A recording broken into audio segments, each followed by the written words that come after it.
Merci. On va m'asseoir.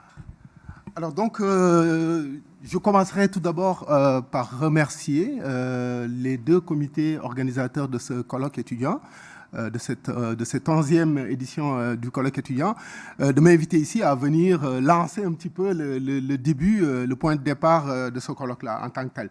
Donc, remercier les deux comités, le comité scientifique et le comité organisateur, par rapport quand même à la qualité toujours de l'organisation, qui est toujours, c'est une permanence, et aussi par rapport véritablement à la thématique qui a été vraiment choisie cette année, et qui est vraiment une thématique que j'ai trouvée extrêmement pertinente en tant que telle. Donc l'histoire, une introspection, permanence d'une discipline, nouveau champ et nouvelle tendance en tant que telle. Il est clair que c'est une thématique qui vient nous chercher tous, historiennes, historiens, ici. Et surtout, ça nous amène, je pense, à nous poser un certain nombre quand même de questions d'entrée de jeu et à réfléchir, je pense, sur nos pratiques d'enseignement, sur nos pratiques de recherche en particulier. On sait, je pense qu'on le constate tous aujourd'hui, l'historien vit dans un monde en changement permanent, mais aussi un monde en butte à des bouillonnements, on le sait, des bouleversements politiques et sociaux, dont l'historien doit tenter de comprendre les origines, d'interpréter ces soubassements, mais aussi d'en expliquer les raisons en tant que telles. Mais aussi qui dit introspection, qui dit nouvelle discipline, nouveau champ et nouvelle tendance, dit aussi, de la part de l'historien, une mise à jour permanente, en fin de compte, de ses connaissances. La participation à des colloques, des écoles d'été, mais aussi des formations, dans le but d'intégrer, bien évidemment, soit de nouvelles tendances ou soit de nouveaux outils, donc, que ce soit numériques ou d'autres. Mais aussi l'historien ou l'historienne doit être à l'affût, bien évidemment, comme je viens de le suggérer, de nouvelles approches, d'intégrer de nouveaux outils numériques susceptibles de l'aider à proposer une interprétation complexe, de plus en plus complexe, mais aussi de plus en plus approfondie de ces sources en particulier, que ce soit des sources, que ce soit de la musique, que ce soit des films, que ce soit des témoignages oraux, etc., etc. Parce que justement, nos sources deviennent de plus en plus diverses, donc cela appelle au fait d'être à l'affût de nouvelles approches et d'arrimer donc de nouveaux outils à nos recherches en tant que telles. Donc, en tant qu'africaniste, bien évidemment, moi, cette thématique est venue me chercher en tant que telle.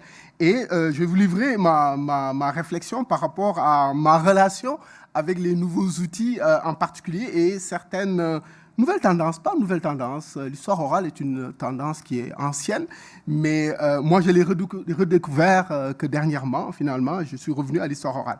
Donc d'abord dans le cadre de mes recherches que je mène que j'ai intitulé « Violence politique et construction mémorielle en Guinée » sur la période 1946 à nos jours, j'intègre l'histoire orale.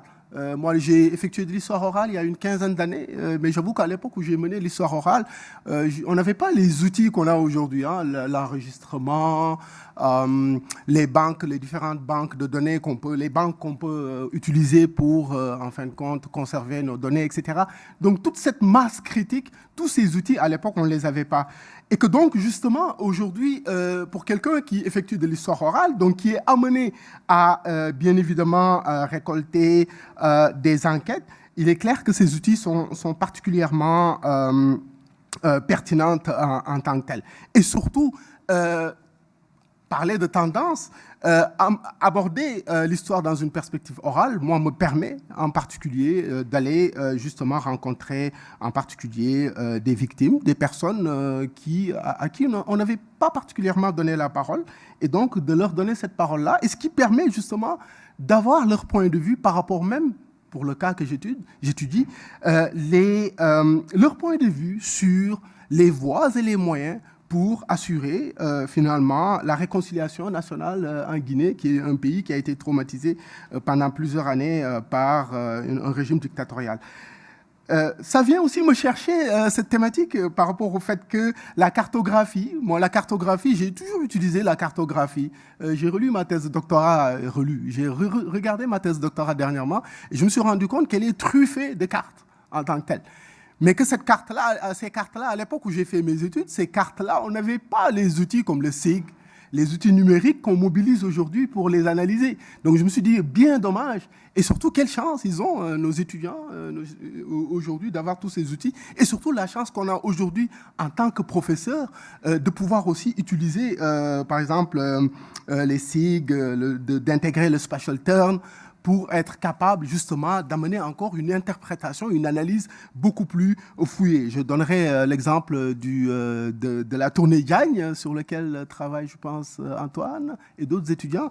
Là, on voit véritablement l'apport que cet outil amène à l'historien, en termes même d'analyse et d'interprétation en tant que tel.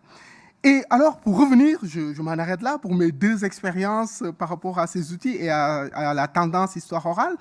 Dans le cadre des deux séances qui vont nous réunir pour cette journée et de la conférence d'honneur, donc nos conférencières et conférenciers seront justement amenés à réfléchir, à nous entretenir d'une part sur l'arrimage de nouveaux outils tels que la photographie, la cartographie et plus précisément les systèmes d'information géographique ou encore la reconnaissance d'images appliquée à la discipline historique. Mais aussi d'autre part, nos conférenciers et nos conférencières vont nous entretenir sur l'exploration et pourquoi pas l'intégration de nouvelles approches à la discipline historique en tant que telle. Et aussi, j'ai regardé avec attention justement cette séance qui portera sur l'historiographie et qui permettra certainement de proposer donc une relecture critique, en tout cas, de l'histoire du passé québécois et surtout de donner, je pense, la parole à... pas donner la parole, mais peut-être d'aller chercher, d'aller fouiller des thèmes, des thématiques qui n'ont pas été véritablement abordées, des thématiques qui ont été méconnues, minorées ou alors négligées par les historiens. Donc, sans trop tarder, je vais passer la parole à nos conférencières, à Sonia qui va être la présidente de séance, et en disant bon vent aux conférencières et conférenciers. Merci.